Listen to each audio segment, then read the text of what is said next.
Welcome to the tutorial of the decoupling calculator, a very useful tool if you are thinking of using decoupling to help you buy a second property without paying the ABSD. First of all, this has many assumptions. Basically, the first assumptions that we are making is based on 50-50% party, and likely these two parties are Singaporean. Now we have what we call the staying party, which is the one that is going to buy over the share from the living party, who is considered the seller. Normally, 99% of the time, the living party will be the one with the higher income earner. The reason why this should be the higher income is because if this person want to buy a new investment property, he will be able to take a higher amount of loan because he is of a higher income. The staying party in general normally will be able to finance both his current property and also the new loan that he's going to take over from the living party, and also to pay back the CPF. Okay, now let's look at some of the values that we need to add in. Now those in blue colors are those that we need to add in. First of all, we put in the property valuation. Secondly, straight away that we will have the purchase price. The purchase price will be automatically calculated based on 50% of this property valuation. The reason why I leave this in blue, although it will be automatically calculated out, is in the event that this couple who buy this property did not buy at a 50% stake, therefore you will opt to add in this value yourself. The current loan will be based on the 50% of the loan that is left. The new loan total loan amount will be based on a few things. Number one, TDSR has to be satisfied. Number two, this loan will consist of the current loan that is 50% of the existing loan. Now, in order to do 50% of the existing loan, the loan tenure that you have to be calculated is 75 minus age or 35 minus age of property bought, whichever is lower of the two. Now, the other component of the loan amount will be also 75% of the buy over share of the living party. Therefore, the loan tenure taken over here will be 65 minus age if you want to do a 75% LTV, or 75 minus age if you can do a 55% of LTV. Now, if these numbers are too complicated, you can actually use our affordability calculator app, which I'm going to show you later, or you can actually request this value from the banker. Okay, now if you have these two, the last we need will be the we need the CPF component of both the staying party and the living party. Let me give you a few examples. Now, for the first example, the property price based on will be 1.19 million. The total outstanding loan that this couple will have is 525,950 that is left. The new loan that they get from the bank is 654,500. Now, how do I get this value if you want to do the computation yourself? Now, let's go to my website. From under tools, you can actually go to affordability calculator. Okay, and when you are at the affordability calculator, this is some of the things that you have to add in. Firstly, click on buy a new home. Secondly, purchaser only one because you are the one buying it. Thirdly, add in your income and click on next. Next, under property, put the purchase price of this property that you have and the loan tenure. Now, what I will always say is you always use this as 65 minus your age for easy computation.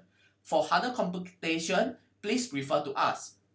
Now, loan, you click on there's no outstanding housing loan. Number two, for every credit card that you have, please add $50. So in this example, my client has 2 credit cards, therefore he will put in $100. And click on lastly, the result. Now, ignore the first sentence, but look at this second sentence of the maximum affordability. Based on his current income and credit card and whatever car loan that he has, his maximum affordability is 656. Now, you can use this number and to put into the new loan that you are going to have. Okay, so the new loan I put over here is 654. As I said, this is based on the real life example. Now, when you have this new loan and the current loan, basically this number will minus this number, the old loan, for you to find out what is the buy over loan. Okay, and this buy over loan, why I put a star over here is because with the current CPF, these two amount will be used to finance the new mortgage, okay, and to return the new loan and also to return the new CPF. Okay, I also add in a miscellaneous expenses component which includes the buyer's stamp duty and the conveyance legal fee. So by looking at these numbers, we will know this cash total net cash that is required, that is needed to do a decoupling, where this net cash is on the purchase price of the leaving party plus the miscellaneous fees, that is the the buyer stamp duty and the legal fee, minus the loan, minus the CPF news.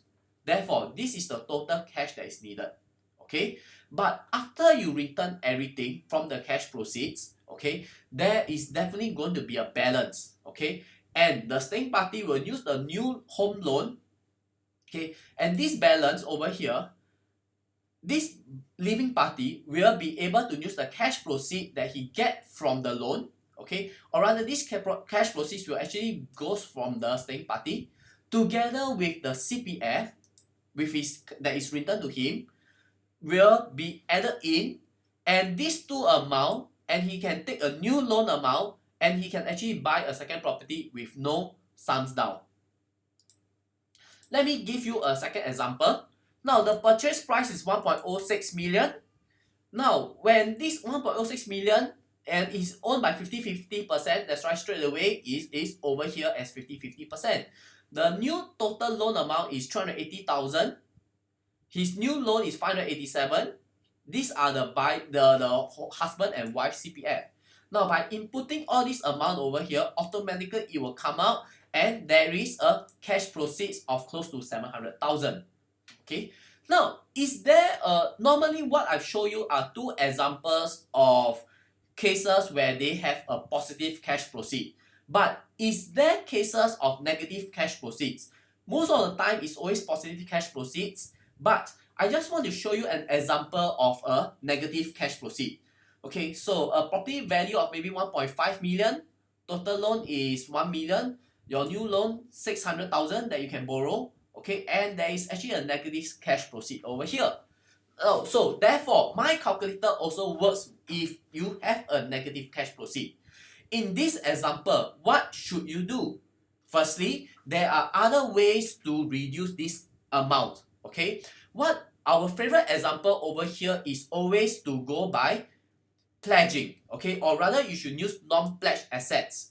But as these are advanced strategies, I would advise you to contact us for us to give you a better figure on how to use these non-pledged assets to, or rather to show of funds such that you can reduce this cash proceeds amount. Okay, so that's all I have for you for the decoupling calculator. Please feel free to download this calculator and use it to your own needs. Thank you and bye.